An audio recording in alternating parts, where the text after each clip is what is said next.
Hey, welcome back, everybody, to another Coffee with Cagnetta. And I am joined today by my dear friend, Juliette Roulhac of FPL. And she is their vice president of community outreach.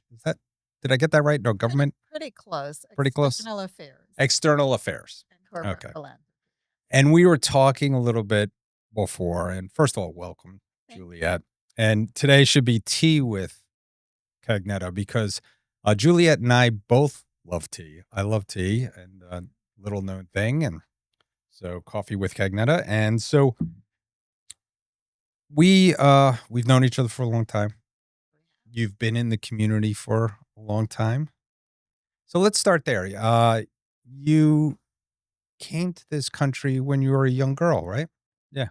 Yeah, so I moved here when I was 15 with my family to Miami-Dade, and I was born and raised in Kingston, Jamaica. So it was quite a bit of a change, as you would imagine. I would imagine. So you grew up here, and then you did the very, very Florida thing.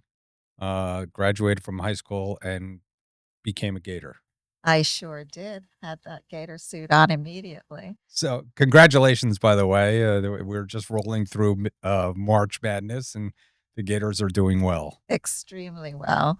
And it is over time and overdue. We're very, very happy. It's been a little bit over a decade, right? All right.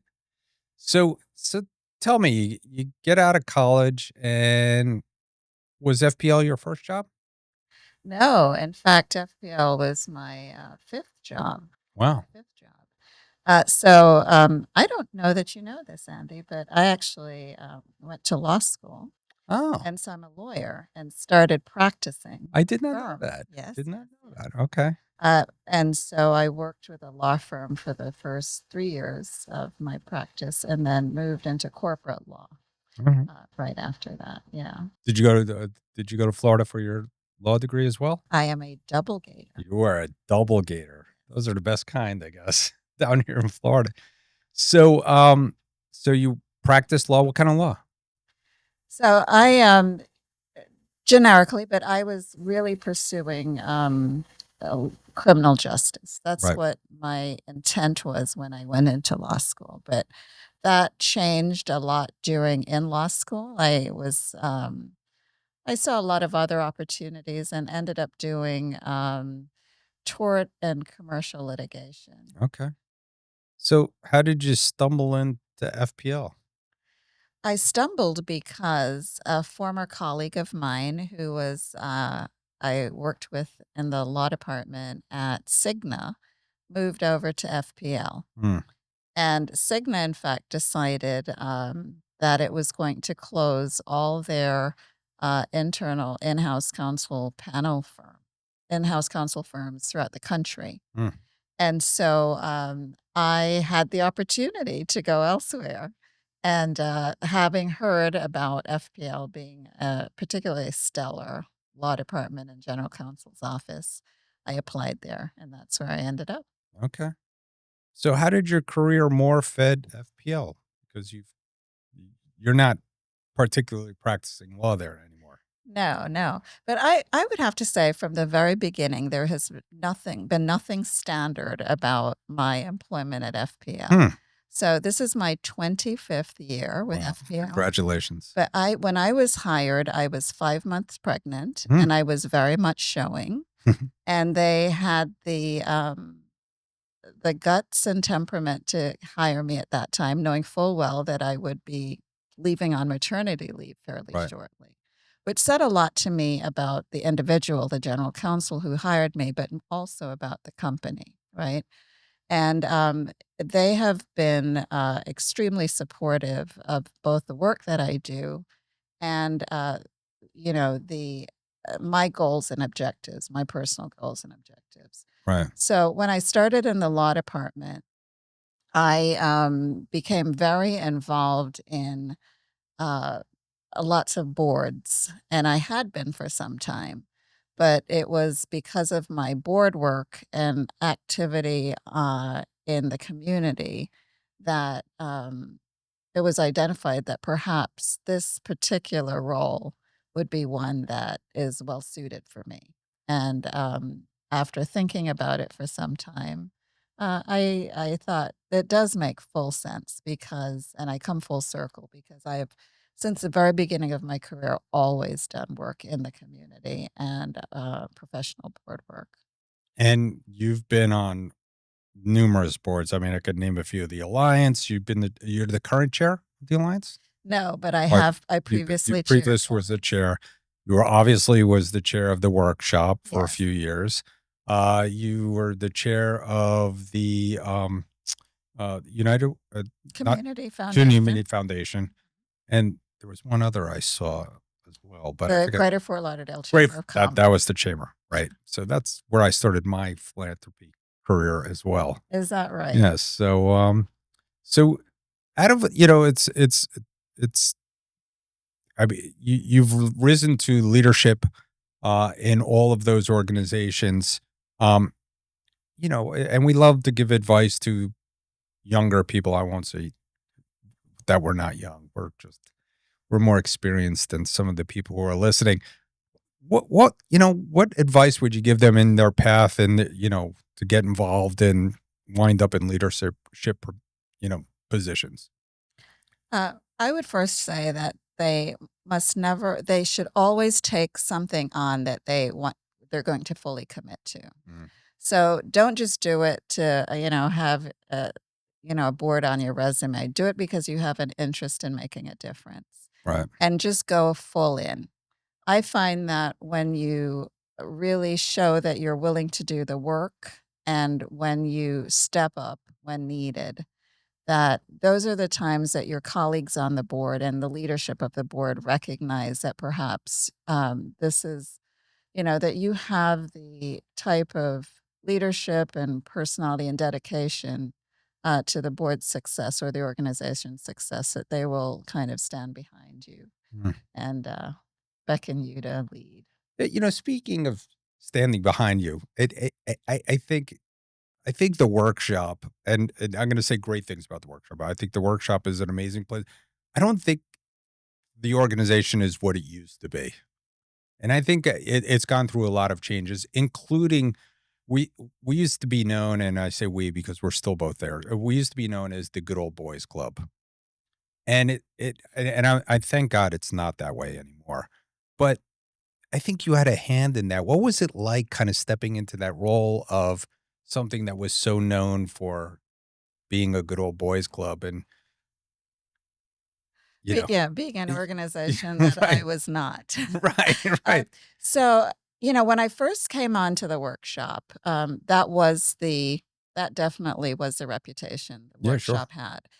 And however, I really feel that when you come in and work alongside people and show your genuine interest in the success and business of the organization, that makes a difference. So I cannot say that I might have felt a little alienated in some instances, but for the most part, it was very welcoming because everybody appreciates a hard worker, right? I So I think everybody is intimidated when they kinda walk in that room. I mean, I was there it for is. 25 years ago, and the people that were in the room was, Wayne Huizenga and, the the Mike Jacksons and these people that have been around town for such a long time, Terry Styles, things like that. So you're seeing the names on the building or the names in the room. And so it was a little intimidating, a while back. I think it's changed though. Well, it's changed to the extent that we still have leaders of that Yeah, caliber, sure. but there is definitely more effort for really being more inclusive of a diverse number types of organizations Yeah. and companies, and the actual membership, and that I do believe has made a difference. Yeah. I mean, Andy, I was the first woman chair. I Um, think I was going to mention that, yeah, but I didn't know. yeah, so I was, and that is a point of pride for me Yeah, it because I should be. think it speaks to how evolved the organization has become and continues to be, and that's Yeah. part of the personality that makes it so effective. Yeah. I would say the membership could be as close to a third women. or at least 25%. I mean, Yeah, it's a I big would agree. contingent, you I know? would agree. And I think that's kind of the diversity of our leadership in Broward County, right? It has definitely changed over the years. Lots more women-owned businesses, and I think that's a great thing. And I think you probably FPL is a leader in that, right? Throughout the Next Energy, those bringing up people from all over the community. Well, absolutely. I mean, we are one of the largest employers, certainly, and our employee population is extremely diverse. Yes. So it is one of the largest employers. There couldn't be anything more critical than our energy grid here in Florida. Perhaps nothing more vulnerable than our energy grid here in Florida. So I've seen a lot of changes over the years. So I have to admit I'm a little bit of an energy guy because my dad and my uncles were all in the utility business growing up. My dad company built power plants. His first power plant that he built after college was Port Everglades, and so he was on that job as a young man, and both my uncles were in the utility industry. So I got a lot of exposure to energy grids and things that were doing oil based and carbon based and fossil fuel and nuclear. And there's been a lot of changes in Florida to harden and make our energy grid better, right? Yeah, you are just so speaking my language. All of all of those terms are just exactly my day to day. But yes, there has been a lot. I would say you've mentioned a number of different sources of generation. You Right. mentioned fossil fuel, you mentioned nuclear. There is certainly a trend more for solar now that it's gotten to a price point that's better. But we continue really to believe as a company that the strength is in the diversity of generation, Sure. not really ever wanting to rely on a single fuel or generation source. We know that that just does not make sense because of the risks. And if you do, I would say a SWOT analysis, if you speak, one of the biggest threats we have is cybersecurity. Mm, There anything that would do with the technical type part of it, of running equipment and so on. We just always have to have different generation sources to assure that we are always online, and that's something we really pride ourselves on. yeah, in fact, my dad is a big fan of the stock. He talks about it a lot, and so he talks about that. You do have one of the lower costs of generation, and we're still a really good deal here in Florida. But we know that it's expensive, right? So, what are the ways that people could try to save on electricity and on their energy bill? So thanks for throwing me that very positive ball. So yes, Florida Power and Light is actually best in class in It is. operational efficiency. And year over year, we ask our employees to give ideas on how to be more efficient Mm, and cost effective. And that's been one of our secret sauces, right? And because of that, we've managed to when we invest in capital projects going forward, we make sure that uh, we're investing in generation that is the most effective, the most current in in its in the country at right. the time, Sure. really just ahead of the curve, so that we can always have the best and most efficient uh, generation. And that's made a big difference. Also on the manpower side, Right. that most of those now require just less um, in terms of supporting the generation. And I know part of your job is supporting the community, and there's, obviously giving back to the community. FPL is a huge donor to a lot of these causes that you're involved in, and you're supporting. I know there's all kinds of programs for people that might not be able to afford, uh, you know, their services, and you're giving back all the time. What are the things that you think are important to you in as far as giving back? Okay.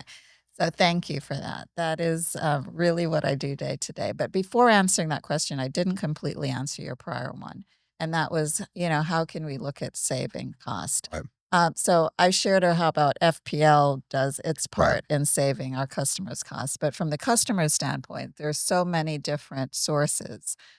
So first of all, we have online resources where you can actually go and see a dashboard of your how your usage is going. So you can see on any given day at any given time what your usage is, and Mm. you can determine trends and make adjustments accordingly. So that's a very significant way. And we also have free business energy evaluations and residential energy evaluations where we can come in and look at your home. Are your windows sealed adequately? All of those types of things and give you a report to show where, how, and when you can actually, save energy. So those are a couple of the resources that are available. Okay. It's great. I mean, and Yeah. and so giving back to the So community. giving back, yes. That has to be a top priority to the company. That has been my impression and certainly how it's been supported when I, provide recommendations on how we do show our corporate responsibility in the community. And there we have a focus on a number of areas, but we do a lot in education, and I'm hoping this is of no surprise to you because Yes. we are out there a lot and work with the Education Foundation, the district, to really enhance both teacher training as Mm. well as um, to help the student population. Right. And we volunteer reading. There are just a number of things that we do in the education space. Yeah, you do a great job. And talking about educating, we were talking a little bit before. It is coming up on hurricane season again, Yes. and you always, the company and a lot of the probably private, public partnerships, getting the word out about how to prepare for a hurricane season. Now, I'm going to give FPL a huge kudos. I've been down here for 30 years, and when a storm used to hit, the electricity could go out and it could be days. And I know that can still happen on big days, but the recovery time has gotten so much better. And I think the hardening that has been done, I mean, I can just see it on my streets is Yeah. that the poles have gone from wood to cement, that they've been burying lines for years now. You could just see that it's getting so much better. Yeah. So we definitely ascribe to the principle of continuous improvement. And, like you said, we were not always there. Right. So after Wilma in 2005, we realized that we had lots of customers out for a long time. Yeah. And energy for our customers is such a primary and priority service that we recognized we had to do something. Mhm. And what we've done, and as you've described, is we have uh, replaced our old poles with newer storm hurricane resistant poles. And that was the game changer Mm. because the time it takes to restore power to replace a pole versus replacing wires is extraordinarily significant. Really? And so Okay. that is why we're able to do it so much faster because our poles don't come down anymore. And so it's just a matter of rewiring in some instances. And because of the technology we have, sometimes it's just a matter of switching Right. when we're doing the repairs. Wow. We also have drones now that we have go out immediately after a storm to identify those areas of the worst damage. And that helps us in our planning so much better. Mm. And so, again, more efficiency in that regard. We were the first energy company to do that. Hmm. So, there are just a lot of things that we're learning. And every year we learn something new and try to implement it if we Yeah. can. I'm sure AI is coming into, I mean, just customer. I mean, you have so much outreach. I would imagine that you're leveraging AI as well, and just talking about knowing when things are bad or when something is overheating or, you know. Absolutely. So, we also have a